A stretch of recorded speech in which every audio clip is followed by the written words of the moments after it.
is when I realized that I think I am gay. I'm not sure. I'm 43 years old now. Almost 20 years ago, इतना exposure नहीं था. But in India, we are the largest population in the world now, and we are the rape capital of the world. Right. So we like having a lot of sex, but we don't talk. I would here like to talk about untaboo. Untaboo is and I'm glad you're asking this question because it's high time people sit up and realize that change is going to take time. So, folks, you have tuned into TGV and hearty welcome to the Guiding Voice podcast series, the world's only quadrilingual podcast at this moment of recording. And we are trying to embark into multiple languages as we speak. And here we embark on transformative conversations for a better future. And we want to simplify and amplify your journey to success. I'm your host, Naveen Samala, dedicated to making the world a better place by bringing you wisdom through valuable discussions with experts designed to simplify and amplify your success. And thank you so much for tuning in.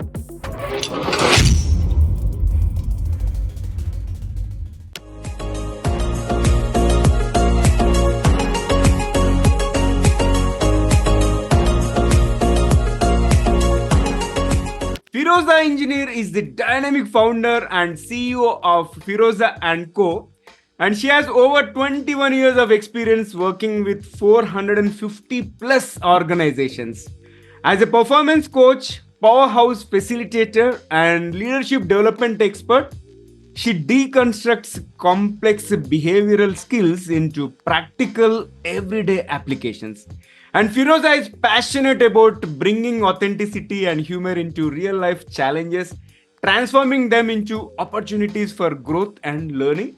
And as you prepare to delve into our conversation on an important topic at hand, everyday inclusion. And here's an exciting twist. First, let us tickle our guest's brain. So, Feroza, get ready for a rapid fire round of random words. I'll mention a few. Would love to hear the first thing that comes to your mind in response without thinking much. Shall we get started? Let's go. Okay, you come. No pressure. No pressure, Feroza. No pressure. Curiosity. Asking questions. Authenticity. Me. Wow. Empathy. Required. I heard it thrice. That's why 2 times. Required. Imagination. I think the future. Clarity. Seek. I want to seek clarity. Bas seek. Okay. Aliens. It's fundamental to life. It's very fundamental. It's a basic. Courage.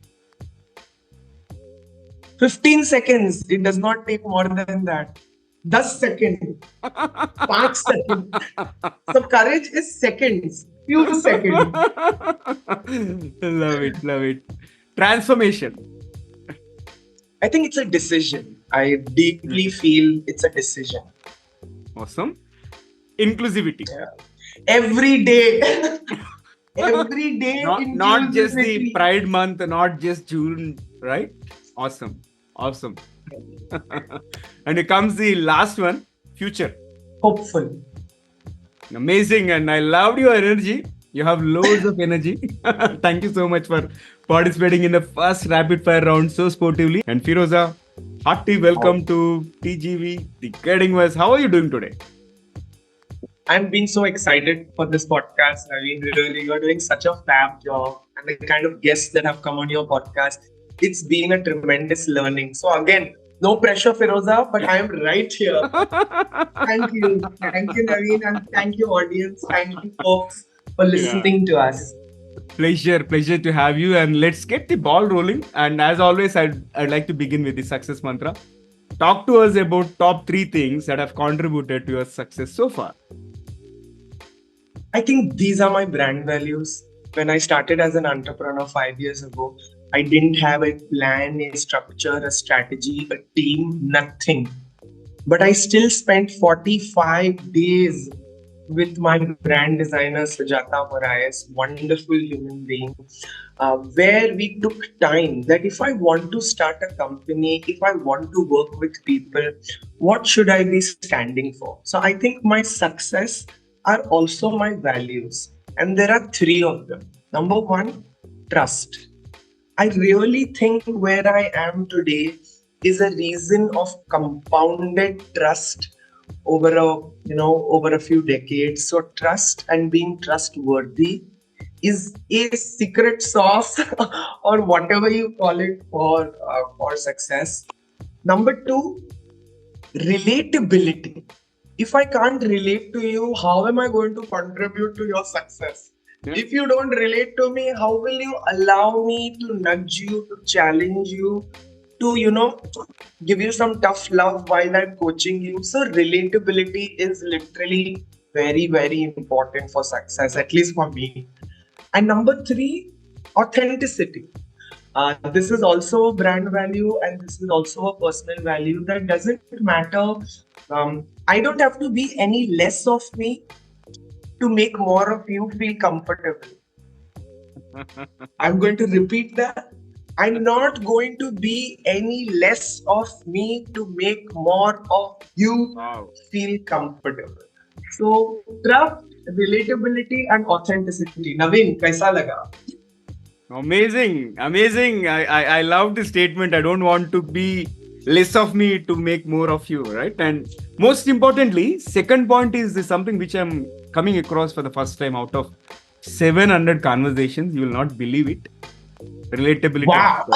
Come on. I think you nailed it. I think that is very, very important. And I loved your success mantra. And as you said, those are your core values as well, which is great. And thank you for sharing that. And with that, let's move forward and talk about the toughest lessons out of your 5 years of entrepreneurial journey. I think, I don't know if I want to call it a lesson, Naveen, but it was first a realization. And I think when you look at it as a realization, then you allow yourself to change. I really feel my biggest competitor has been me. My biggest critic has been me. My biggest cheerleader has been me. So the biggest lesson I'm usually sitting with is, boss, the buck stops with you, the buck starts with you. So you better own what you are doing. And I've always felt, whether it is my business or the kind of work that we do, it is an extension of me. And that has been my biggest lesson, that if I am not the same person in the classroom and outside the classroom, then there is no authenticity. Right. If I'm not the same person coaching you and the same person maybe meeting you outside socially, then again, I'm not being true to my business. So the biggest realization and lesson has been to walk the talk at all times and to own who you are as an entrepreneur. The same way I see the magic in your eyes after 700 podcasts also. Look at you. What is yours, Naveen? What is yours? Everybody is different. Like we got to, again, I'd like to connect with what you said in terms of relatability, right? So how can we add value to them by connecting our work to theirs, right? So that has been my biggest lesson. Yeah. All right. So let's move forward. And from CXOs to LGBTQ professionals and national athletes, you have coached individuals from various backgrounds, right? How do you tailor your coaching approach to meet such diverse needs? Yeah. I think I'd like to start by talking about that. Maybe when I was at the age of 24, 25 is when I realized that I think I am gay. I'm not sure. I'm 43 years old now. Almost 20 years ago, itna exposure nahi tha. Right. Yeah. There wasn't something that I could go like, am I weird? Why do I like Akshay Kumar? At the same time, why do I have a poster of Juhi Chawla in my room? ये क्या चल रहा है?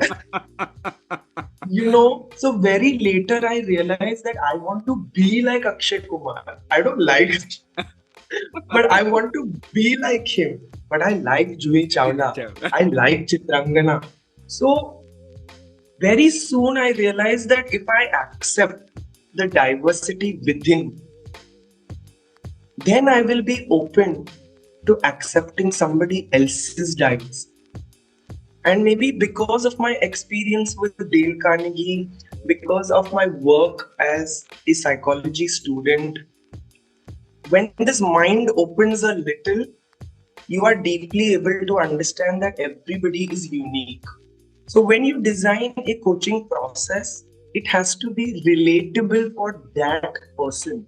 Yeah. So for example, when I worked with national level athletes, the coaching process, the coaching environment is not a room. It's outside, it's outdoors, it's that person's environment. Right. When I'm training maybe a CXO, a CFO, a site head, a branch head, maybe we are in their environment. So everything is suited to your physical environment and the mental environment you are in. My coaching processes have rigor, they have homework. And if you take some of my clients, you will hear one thing. From all of them, you will hear one common denominator, that this woman, she does not give up until and unless we achieve what we have set out for. Right. And I think that is very important in coaching. You can't just sit across the table and just have conversations and have a great time. You need to put in the work. You need to be okay doing different things. So that's where I become your relatability, accountability partner. Wow. Superb. I love it. And clarity, courage, and communication, right? So can you break down the importance of these three qualities in the framework you have developed for the new age leaders? Sure. If you see a lot of my content on social media, it actually does revolve around these three things. And I almost hear people make clarity look like some sabji bhaji. मेरे को clarity चाहिए. When will I get clarity? इसमें clarity कब मिलेगा? Almost looking at clarity like some external esoteric thing versus clarity is here. If this is clear, then you are clear. So fundamentally helping people understand that either by the things we do or sometimes we don't do, that is also clarity. So clarity is more a mental process. It's more a mindset process than just going out there and asking people for clarity.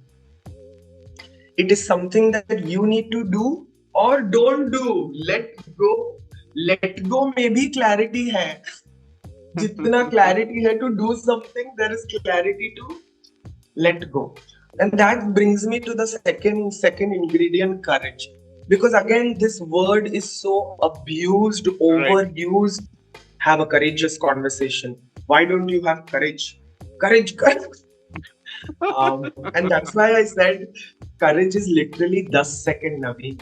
Right. Courage is 15 seconds. Right. Courage does not come with a calendar invite. That Naveen, you will have to be courageous at 12:17 p.m.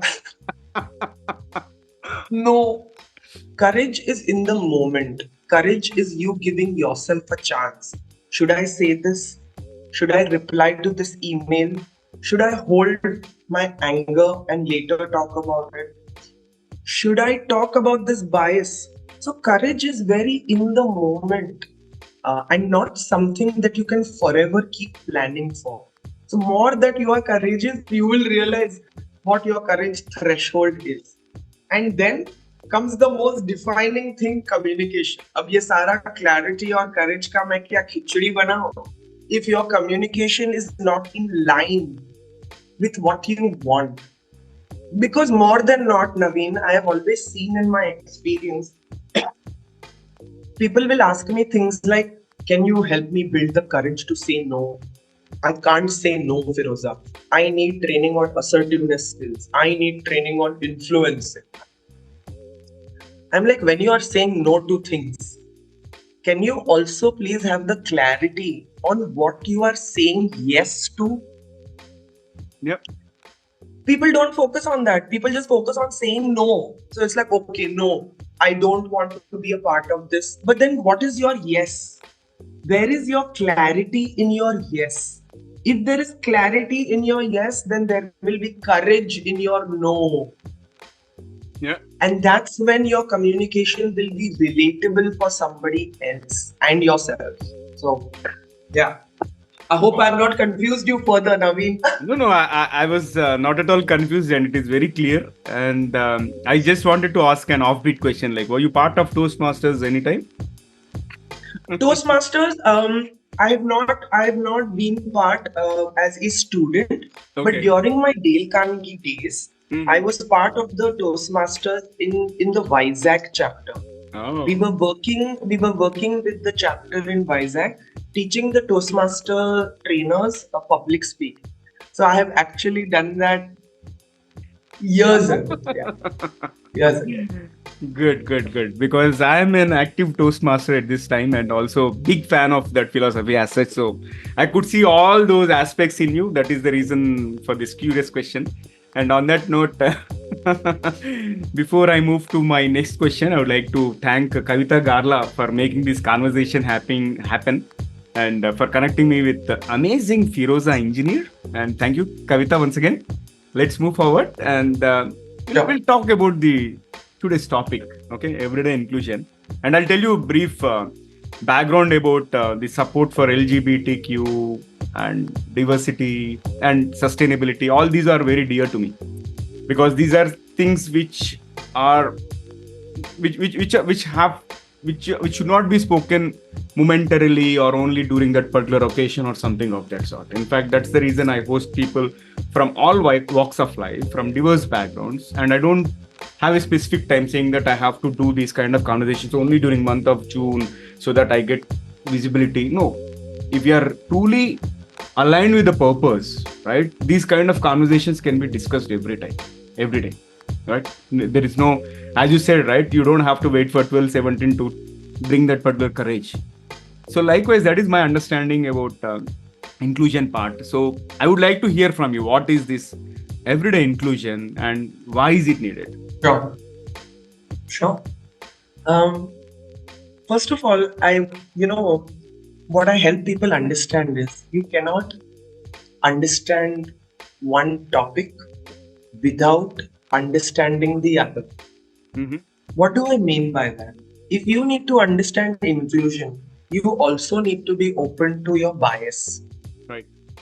And bias is unconscious. There are more than 300 biases. Currently, I know only 79. I am also learning. Everybody is learning. And this bias now, it helped us survive. It is needed. If you have a brain, you are biased. So as human beings, we all are biased. Now, if we lead with our bias all the time, I don't like this because this person does not look like me. I am scared of this person because this person has tattoos all over their body. I don't want to talk to this person because I'm a pure vegetarian and they are full non. If you keep leading with your biases, then you are actually just creating an echo chamber in your head. What you only think is right, and you will continue believing that, whether it is actually right or not right, or in context, not in context. That's why everyday inclusion is about you having a mindset that I want to be curious and kind first. Can I ask better questions? Can I not judge? Can I not lead with my bias and go like, all these South Indians, they are like that. All these Parsis, they are half mad. They are half mad. I have heard that my whole life growing up. Oh, you're Parsi. Whole life I have heard that growing up. So instead of all the time trying to bracket people, box people, categorize people. Because the moment I categorize you, I feel safe. And Naveen is not like me, he's a little like me, but he's very different. I will automatically feel safe. But the question is not of safety. The question here is, can we together respect each other? So everyday inclusion means that you don't have to worry about, acha, what village Naveen is from.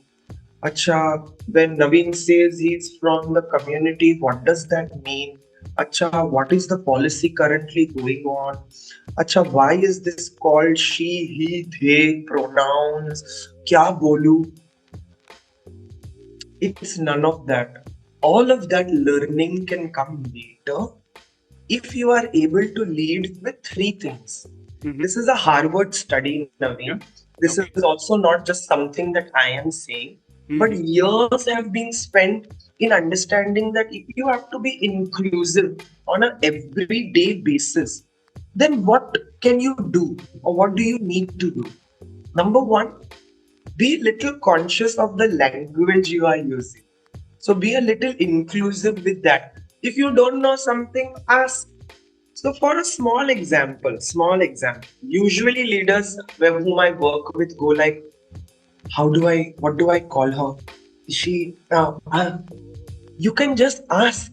You can just ask that, hey, I'm not sure what your pronouns are. What would you like me to call you? That's it. That's it. Or if you see someone who is different than you, maybe somebody who's different than you in your clothes, in your body, in your looks, maybe just ask. So be inclusive in your language. Number two, please be aware of expertise and knowledge that you may not know. You may not know. So don't assume to know everything, but be aware that the world is changing.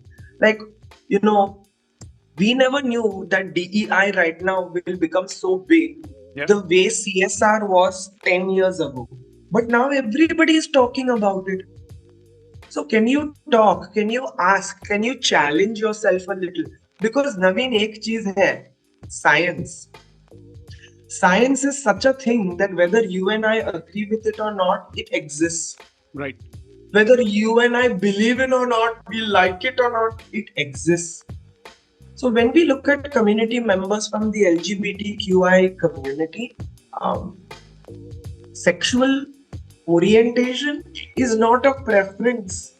It's not a phase. Today I will be bisexual, tomorrow I will be gay, day after I will be straight. Aisa nahi hai. So have a little knowledge, work on that. Okay. Number three, while you are being inclusive in your language, while you are actually looking at knowledge and expertise differently, wanting to learn, can you also be authentic yourself? Because that is where it starts. You are not okay with your 100 differences inside. How will you be okay with somebody else's? Yeah. So thoda khul jao pehle, thoda be vulnerable, maybe. Love it. And can you share what inspired you to focus on this emerging topic, right? And how does it differ from traditional approaches to diversity and inclusion? Sure. I come from the community. I'm gay, a lesbian woman. I actually acknowledged that for myself when I was 26. So the first 26 years of my life, even I lived with doubt, with fear. I've written about it as well. There was a phase where I was suicidal, and I was also subjected to counseling to get out of the phase. And when I started on my own, I almost had that internal zid कि अभी I am my boss. It starts with me, it stops with me. तो मैं करेगा जो मेरे को करना है. And I want to educate people because when I was 20, when I was 15, there was nothing, man. There was really nothing.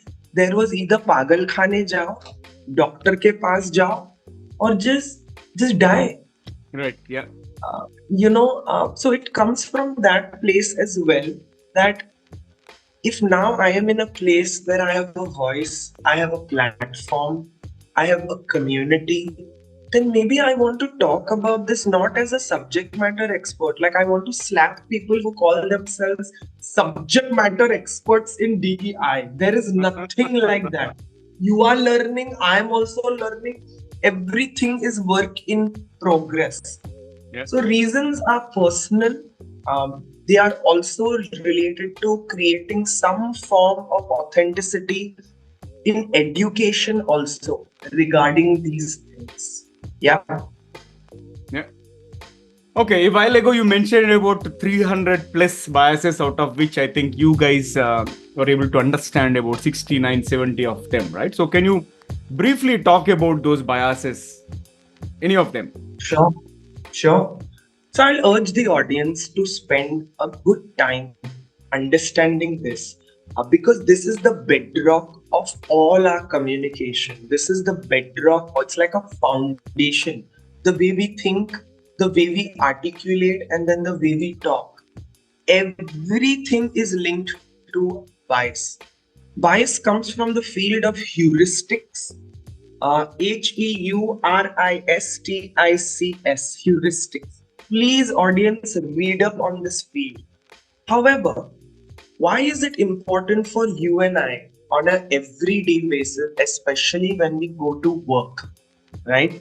So some examples or some form of bias that shows up. The most common bias which people are fighting is biases that spring up during hiring. Acha, resume, Naveen Samala. Acha, he's from my alumni. He has also done engineering from my college. Acha, he's a nice boy. He's a nice boy. How? You don't know Naveen. You have nothing you know, but same college. Nice boy. Or exact opposite. Arey, Naveen, I know this organization he's coming from. Organization is faltu. Should we hire him? Arey, again another bias. Right. So sometimes it is as simple. It is as simple as, it's called an availability bias. If it's available, if it's easy, मेरे को ज्यादा research नहीं करना है. मैंने side में रख दिया. हाँ, this information is available. हो गया. उल्टा भी हो सकता है. I want to hire Naveen because Naveen is from my village. Naveen is from my town. That is affinity bias. You feel comfortable with people who look like you, who speak your language, who come from your same town, village. There is an affinity in it. So that's the bias. Another third one, which is so rampant, we also call this bias authority bias. If in the group, whatever the leader says is the right thing, even if it is the wrong thing, nobody will open their mouth. Everybody will go like, yes, Naveen is right. Naveen is right. Right. So that is another authority bias. Now, when you keep allowing a bias, that is when culture is formed. So I get sick and tired explaining this to leaders that I don't know what fancy definition you are searching for culture. Culture is what you allow. Yeah. If you allow nonsense to happen, it will happen. If you cut through a bias and go like, let us change our hiring practices, we should have blind resumes. No surname, no photo, no coming from what village. It's just based on merit. Then you have a fair chance of hiring people. So bias is such a thing that unless you don't make it conscious, you don't make it good like bhai sahab, that's a bias. If you don't do that consciously, people will turn it into a belief. I will give you a small example, a very small example. Just 2 weeks ago or 3 weeks ago, I put a post on LinkedIn called Dress Code. Dress Code Drama. I wanted to address this bias that why do organizations have this obsession around dress code? Naveen, if you go to that post and if you see the comments, you will see that I touched a raw nerve. But ये word may be biased. Dress code drama. I had people telling me, how can you call dress code drama? I'm like, even the word dress code, dress is a female gendered word. Code is a male gendered word. When it comes together, it is no surprise that this word dress code itself is a biased terminology. If you have to wear a uniform at work, if you are on the shop floor, manufacturing unit, I understand that. But apart from that, why should my clothes determine my competency at work? Yeah. Why should what I eat, whom I sleep with, the way I talk, what is that got to do with my competency at work? So, dekha how bias comes into everything. Mhm. I love it, and especially on the authority bias, I keep telling this in my Lean Six Sigma workshops. Whenever there is a meeting with subordinates and all the leaders are expected to park their titles outside the conference room, irrespective of what designation they hold, director, senior director, whatever it is, let us hear from the room. And leader should be the last person to speak. Okay. To share And the their last person to eat. Bhuka rakho. And I also love the concept of this plain resumes, right? I think meritocracy will come out once you start doing that. Wonderful. I love it. Correct. And let's move forward, Feroza. So, what role do leaders play in fostering an inclusive culture, right? And you said, again, culture is formed when you allow things, when you do not allow things, right? I could grasp a few cues over there, but I would like to hear more about that. How are they hold accountable for creating an inclusive environment? Sure. And I'm so glad you use these words accountable. Because sadly, it's like saying, if I have to give a parallel, if you are in a family, okay, you are in a joint family. India is used to the concept of joint families. Now, genuinely think about it. If you are in a joint family, to live like a family, to be kind, to be concerning, to be caring of each other, is it just the father's responsibility? Is it just the mother's responsibility? Or is it the neighbor's responsibility? So, accordingly, when you're in an organization setup, being kind, being inclusive, basic human requirements, is it HR ka job? No. No. Is it just the MD ka job, CEO ka job? No. But sadly, people don't see it. Ke bhai, how is this an HR function? How is this HR ka event management? It is regarding all of us. So I think my first barrier in trying to explain organizations is, please don't turn this into another event management thing. It is not. It is something that will be top down and bottom up. So as an organization, first, are you accepting that, hey, we all need to be inclusive? As a leader, सिर्फ ये मेरा काम नहीं है और ये HR का event management का काम नहीं है. So that's step one, that if you are ready to work with me, please know, irrespective of level, designation, tenure, everybody in the organization needs to be inclusive. That's the starting point. Yeah. Number two, maybe basis your organization. Let's say if you are a small startup and you are a SaaS based startup, you are just 20 people in the startup and you are growing. Okay. If that is your context, why do you need to be inclusive? How will that help your business, help your shareholders, stakeholders, investors, auditors, help you in hiring best in class talent? We have to first go back to the basics and figure that out. So maybe sometimes the founder will tell me, Feroza, my only goal right now is I want equal gender representation. Because I feel in our business, we need diversity of gender, of thought. Great, very good. So let's have a goal. Let's have an intention of why you are doing that. So that then everybody is aligned for it. Similar thing happens in families. The moment you decide, so when you are part of families, and let's say it's a family decision to go out for a picnic, everybody jams in, right? Everybody decides, Papa, should we watch a movie? No, today should we go to the farm? No, today should we go and, do masti? It is everybody's involvement.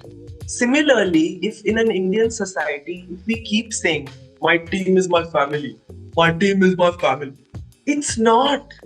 You are not treating your people as family. So either you decide, is your team a team or is your team a family? Because they are not the same team. If you need to be inclusive, you will first need to be okay, because there is familiarity bias also. There is a bias called familial bias as well.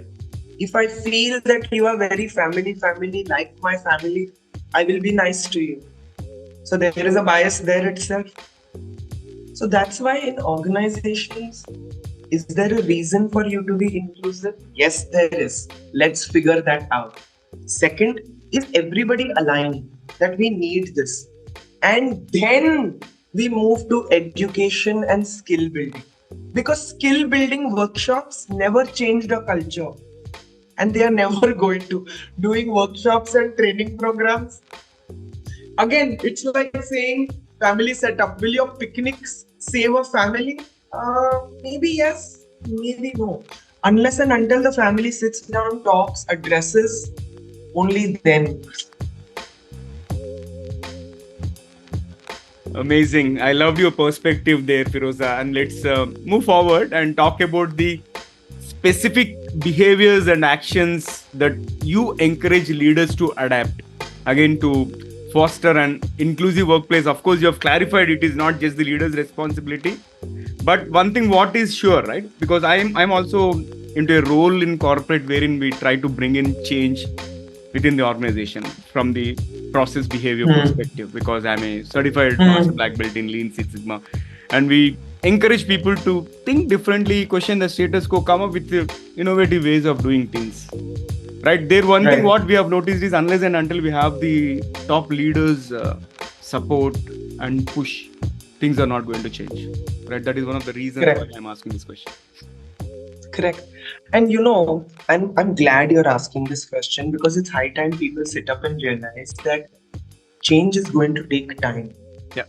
Maybe intentional change might speed it up a little, but it will still take time. To give you an example, it took Sodexo 23 years to achieve 45% gender diversity ratio.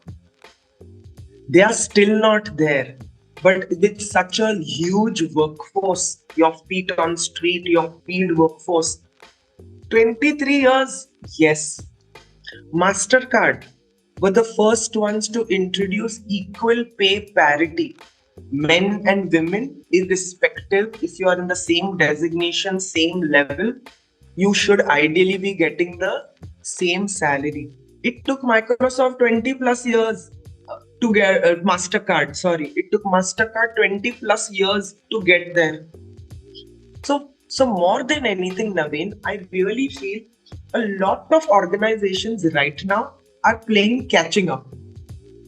So if you are playing catching up, then why don't you make it a little intentional? Why don't you have it not just as a business goal, but as a part of strategy? So the very first consulting that we do with organizations is, can you please remove your DEI charter from HR, event management, and can you bring your DEI charter under leadership? Can it be part of strategy? That means my hiring strategy, my capability building strategy at work, my strategy for stay interviews. I ensure organizations include a format called stay interviews. What are stay interviews? You will have an interview at the beginning to join the company. You might have a few rounds, you enter the company. And then when you exit the company, you will have some exit interview. But how come we don't have stay interviews? Interviews in the middle, 2 साल खत्म हो गए, 3 साल खत्म हो गए.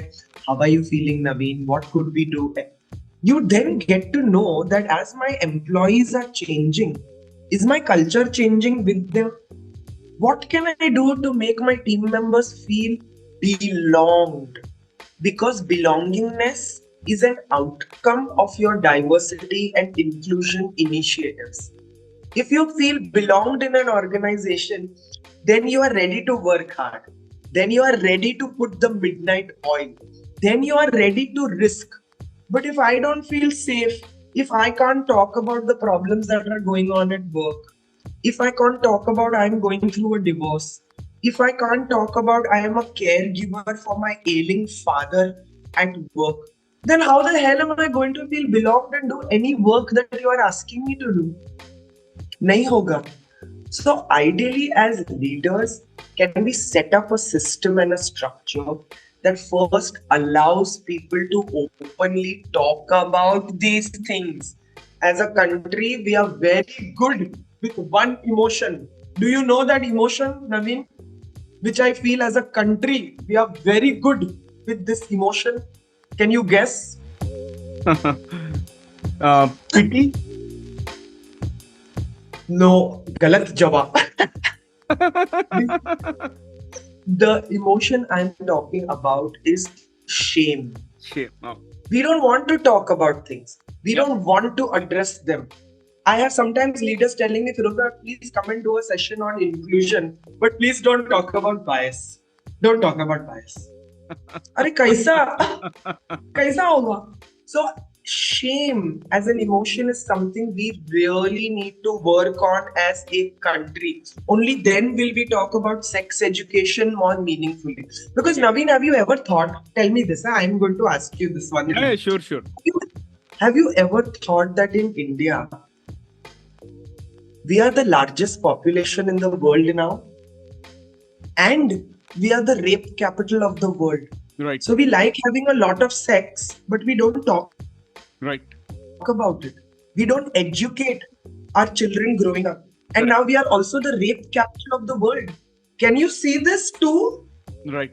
So why the hell are we not talking about it? I can give you so many examples of my peers who run such amazing organizations that do work. I would here like to talk about Untaboo. Untaboo is a very powerful and a rooted organization led by Anju Krish, talking about sex education for children, for teachers, for parents. But it's not taken seriously. So that's the dichotomy we are dealing with, Naveen, half the time. Right. And proud to share that we have hosted Anju Kish already, and she's also featured in our Volume 1 book, okay, TGV Inspiring Lives Volume 1. And I love the work she's doing. And again, in fact, we got connected through Kavita only, if I remember it correctly. Correct.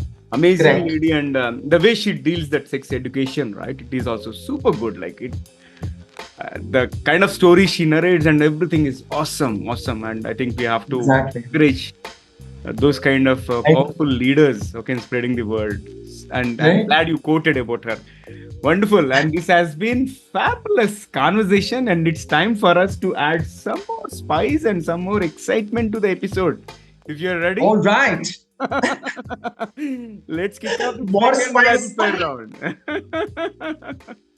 All right, Naveen, go for it. Okay, comes the first bullet. If you could have one gigantic billboard anywhere with anything on it, what would it say? Be kind. I think it would be that. Just like a constant reminder, especially in the current times. Be kind.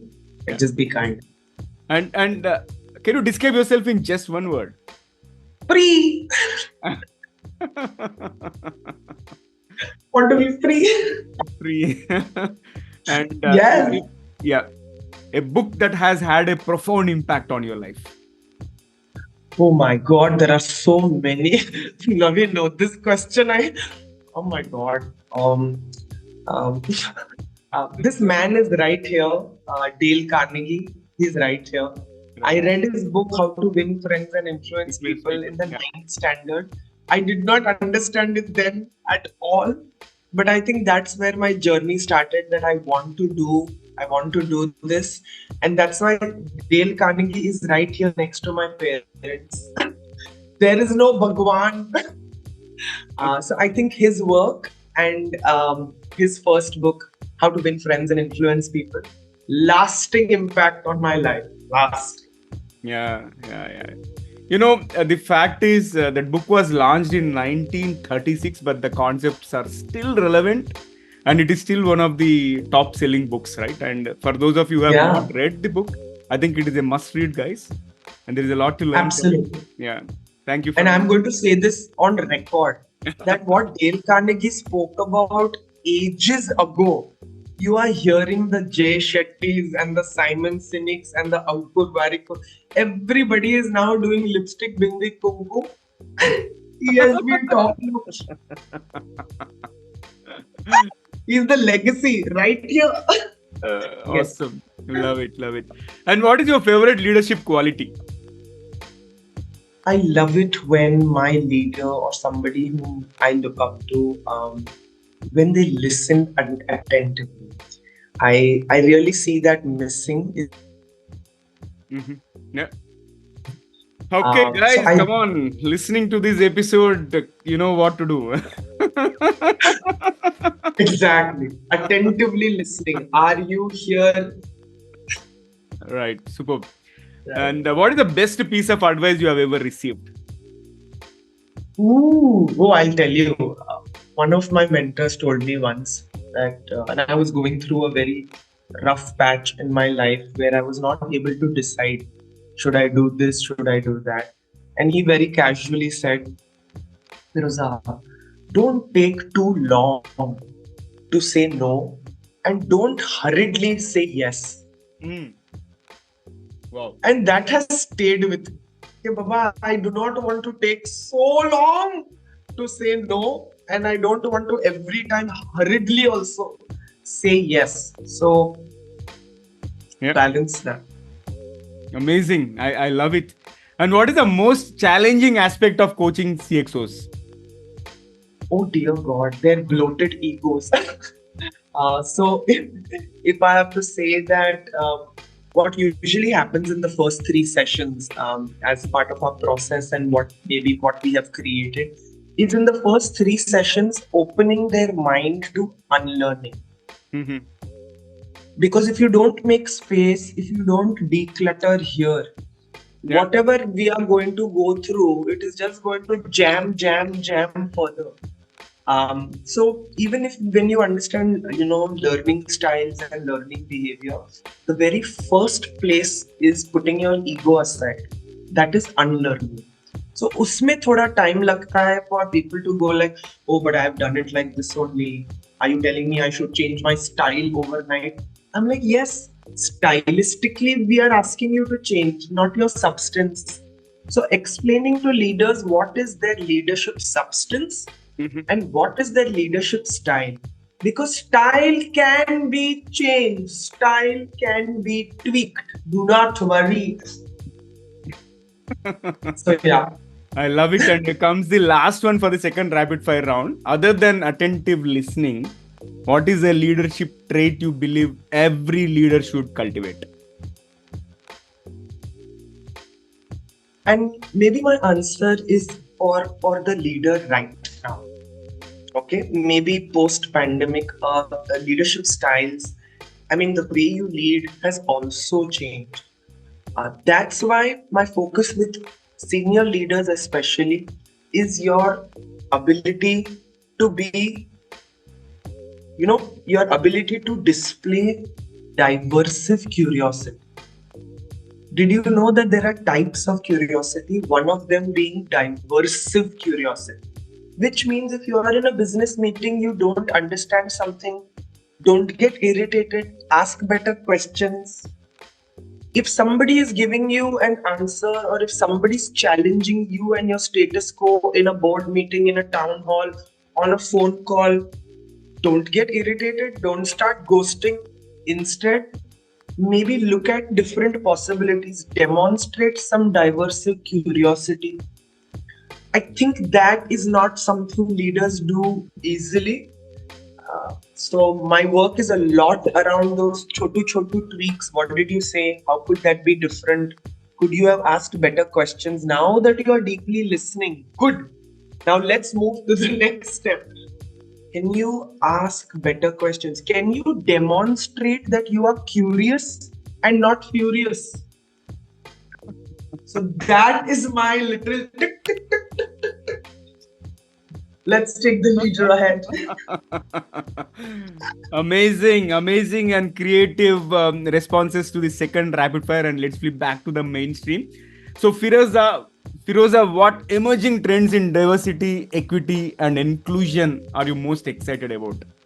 Oh my God, I don't know if they are emerging or if they are being forced on the Indian diaspora. But what I'm at least glad to see, Naveen, is people talking about this. So I don't know if I want to call it a trend, or I want to call it a realization that at least baatein to ho rahi hai. Right. People are, talking about it. Number two, I also feel the generation of today, how much ever brickbats they are getting, Gen Z, millennia, snowflake. Now I don't know what we are going to call them. I still feel this generation could bring out change. This generation has grown up being socially connected. I did not grow up in an environment where I was socially connected with everyone. This generation is. So a trend or a pattern that I'm noticing is, if somebody from this generation has a voice and if they amplify it, then the cause gets amplified. So that's a pattern, that's a little trend I'm noticing. By at least amplification to ho raha hai. We are talking about it, it's getting amplified, and then we are able to hold people accountable. Ki iska Right. kya hua? Why are we not doing this? Because this generation that is entering the workforce, they are also asking these questions at the time of hiring. Right. What is your work culture like? You and I, at least I didn't do that. I consider myself from the other generation. But today's generation is, for 20,000 rupees more, if you treat me like shit, I will leave. I'm not going to sit and listen to your, obey me because you are my leader. No. Are you treating me with respect? Yeah. Are you apologizing when you need to? Are you collaborating? Are you giving me credit? Otherwise, this generation is walking out. And I don't love it. So more work for me. But Naveen, I'm curious, what have you noticed? Come on, you might come from a slightly different generation. What have you noticed? No, I think we are more or less from the same generation. Like I'm 42 at this time, and I've been in the corporate for 21 years, and whatever you have mentioned, right? I'm noticing that, and unfortunately, in my day job, I don't see much of the centennials joining, but very few of them. But having an eye about the generation, I have the same perspective. Like they want instant gratification, and they are more vocal compared to the previous generations, right? Correct. That is how things are, and definitely they have a better understanding of DI part as well, because they appreciate things the way they are, okay, instead of getting biased, because they are, as you said, they are in the connected world compared to the previous generations and all, wherein people had their own stigma in terms of, okay, what if I support a person belonging to so and so category? Am I also going to get treated like that? Right? That used to be their mindset, but now, no, things have changed. Correct. All right, amazing. I loved every bit of our conversation, and I would love to call you again onto the show, and probably we may have to do series of episodes for sure. And I thoroughly enjoyed the conversation. How is your experience being hosted on TGV, the guiding voice? I've been on so many podcasts that sometimes the most important thing for me is, can I be myself? And thank you, Naveen, for creating this space where we are seeing it as it is. Yeah. We are jamming the way it is. So thank you for just creating this safe space. Most welcome and pleasure to host you. And thanks to Kavita Gala once again for connecting me with you. And let's We take. love you, Kavita. Shout out for And I wish you all the best in everything that you do to you and your team, Firoza. Lovely talking to you. Thank you, man. You too as well. Thank you. Thank you so much. So, friends, that was our episode with Feroza Engineer. And before we jump into the fun trivia section, we have a quick request. In case if you have enjoyed the conversation and found it useful, please share with at least three of your friends or colleagues who would also like TGV, the guiding voice. So, spread the knowledge and help others grow just like you. Now, let's hop into the trivia segment. Having had an amazing conversation with Feroza on everyday inclusion, I thought I would present you a few facts related to the origins of DEI, diversity, equity, and inclusion. So, first is this has roots in labor movements. While DEI is often associated with modern corporate policies, its roots can be traced back to early labor movements in the 19th and early 20th centuries. Unions and workers' rights advocates began pushing for fair treatment of marginalized groups, including immigrants and women within the workforce. And these efforts laid the groundwork for later DEI initiatives by highlighting the importance of equity and inclusion in workplace environment. And second fact is about military influence. You know, the concept of DEI in the US received a significant boost during and after World War II, particularly within the military. The desegregation of the US Armed Forces in 1948, initiated by President Truman's Executive Order 9981, marked a pivotal moment. And this policy not only aimed to end racial segregation in the military, but also emphasized the importance of meritocracy, which influenced broader civil rights and DEI efforts in civilian sectors. And the last fact is about corporate DEI origins started in the 1960s. And many associate DEI with the civil rights movement of the 1960s. But it's less known that some of the first formal DEI initiatives in the corporate world were a direct response to the Civil Rights Act of 1964. And companies began implementing diversity training programs in the late 1960s to comply with anti-discrimination laws, particularly Title VII, which prohibited employment discrimination based on the race, color, religion, sex, or national origin. So these early efforts were more about legal compliance than the broader DEI focus seen today, but they set the stage for the evolution of comprehensive DEI strategies. So that's it from the trivia perspective, but I would love to hear from you guys. What are some of the best practices followed to incorporate everyday inclusion, not inclusion for the sake of it, only during the Pride month or any other month?